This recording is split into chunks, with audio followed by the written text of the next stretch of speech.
जादुई बैंगन। एक गांव में शारदा नाम की लड़की रहती थी। वह बहुत गरीब परिवार से थी।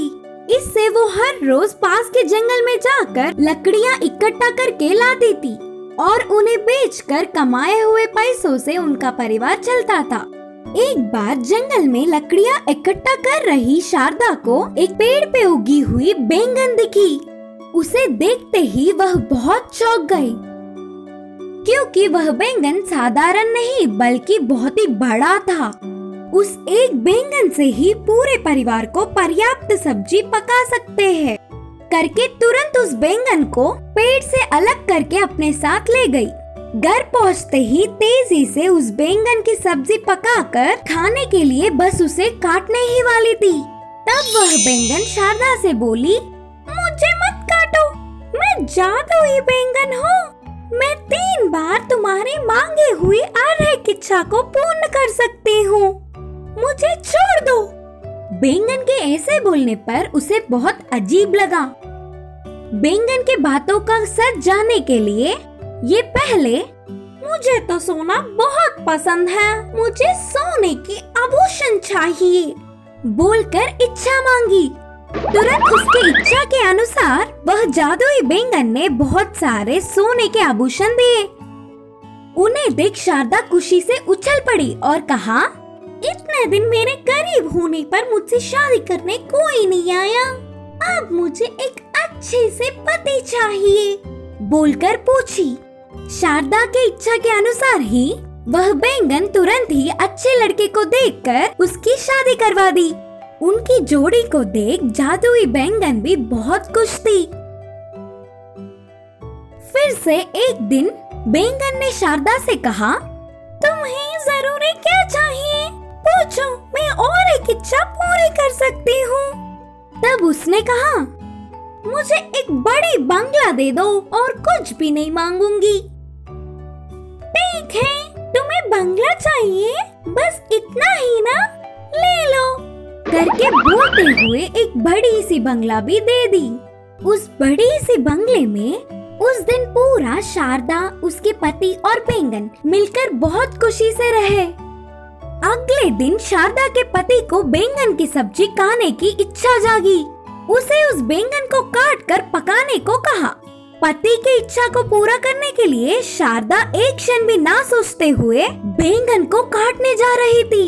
इससे जादुई बैंगन ने बहुत गिड़गिड़ाते हुए कहा, तुम्हारे लिए मैंने इतनी सारी भलाइयाँ की, मुझे मत काटो, छोड़ दो। तब वह हंसकर बोली, तुम्हारे सारे जादू खत्म हो गए, अब तुम मेरी कोई भी इच्छा पूरी नहीं कर सकती। अब तुमसे मेरा क्या काम? बैंगन बैंगन ही रहेगा और इंसान इंसान। इंसान का बैंगन से कैसा वास्ता? बोलकर झट से बैंगन को काट दिया। बेचारी बैंगन पीड़ा में रोने लगी। इस कहानी की नीति है कि हर किसी के अपने अपने जीवन होते हैं। कुत्ता बना बब्बर शेर। एक जंगल में एक साधु का आश्रम था। वो उसमें ही अपनी तपस्या करता था। अगर कोई उससे सहायता मांगता तो वो हमेशा उसकी मदद करता था। साधु की अच्छाई ने जंगल के जानवरों को बदल दिया और सब जानवर मिलजुल कर रहने लगे। सब जानवर एक एक करके आश्रम में आते और खेल कूद के वापस चले जाते थे। साधु को उनकी बातें समझ आती थी। एक दिन कहीं से एक कुत्ते का बच्चा उस आश्रम में आया। वो साधु के पैरों में खेल रहा था। उसे देखकर साधु को उस पर बहुत प्यार आया और वो उसे पालने का निर्णय कर चुका था। अब वो रोज आश्रम में ही रह रहा था। थोड़ी देर बाद वो आश्रम से निकल गया। रास्ते में उसे एक चीते ने देखा और उसका शिकार करने के लिए उसका पीछा किया।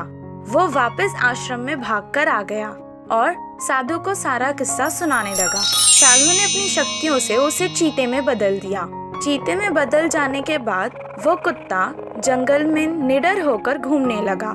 एक शेर की नजर उस पर पड़ी और वो उसका शिकार करने के लिए उसके पीछे पड़ गया। वो अपनी जान बचाकर फिर से आश्रम में आ गया और साधु को अपनी सारा किस्सा सुनाने लगा। अब साधु ने उसे अपनी शक्तियों से शेर में बदल दिया। अब उसे हाथी जैसे बड़े जानवर उसे डराने लगे। फिर से वो आश्रम में आकर साधु को फिर से सब कुछ सुनाने लगा। अब की बार साधु ने उसे सीधे सीधे जंगल का राजा बब्बर शेर बना दिया। बब्बर शेर बनने के बाद कुत्ते का बच्चा बहुत घमंडी हो गया था और वो जंगल के सारे मासूम जानवरों का शिकार करने लगा। उसे आता देखकर सब जानवर अपनी जान बचाने के लिए छुप जाते थे। उसने सारा जंगल का माहौल बदल दिया।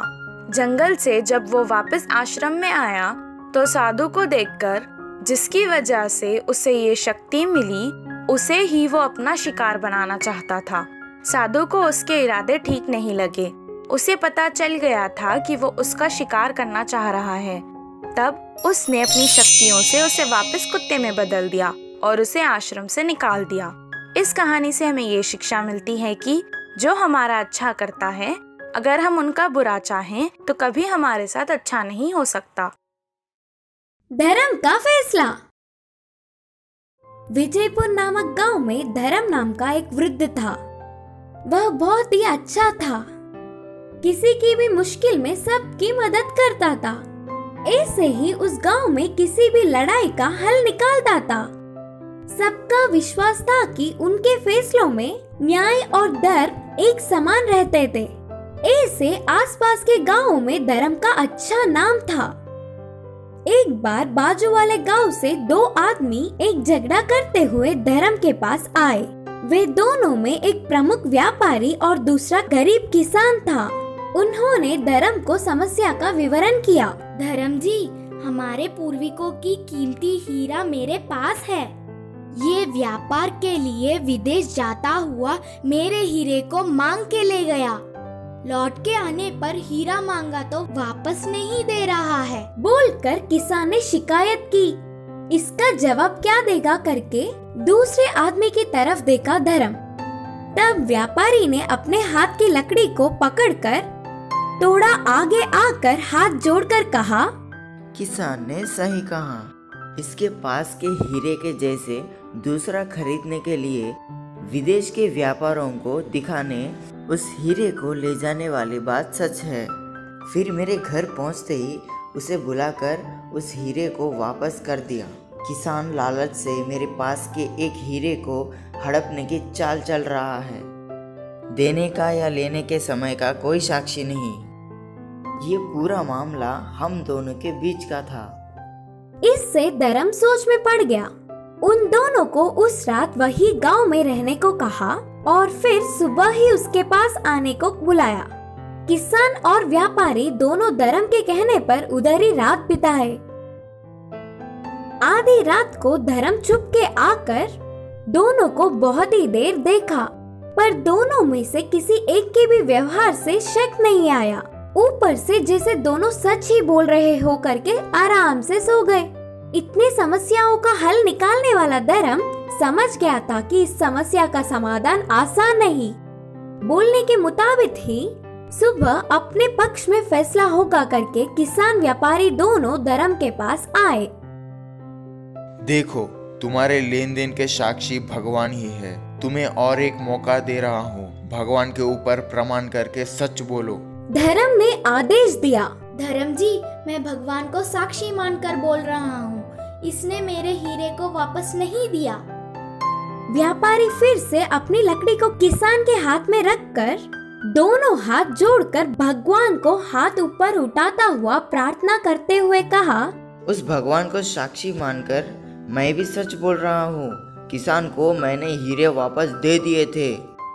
व्यापारी के व्यवहार देख धर्म को शक हुई। व्यापारी किसान के हाथ से लकड़ी लेने जा रहा था। रुको, उस लकड़ी को मत लो, उसे इधर दो करके उस लकड़ी को लेकर धर्म ने ध्यान से उसकी जांच पड़ताल की।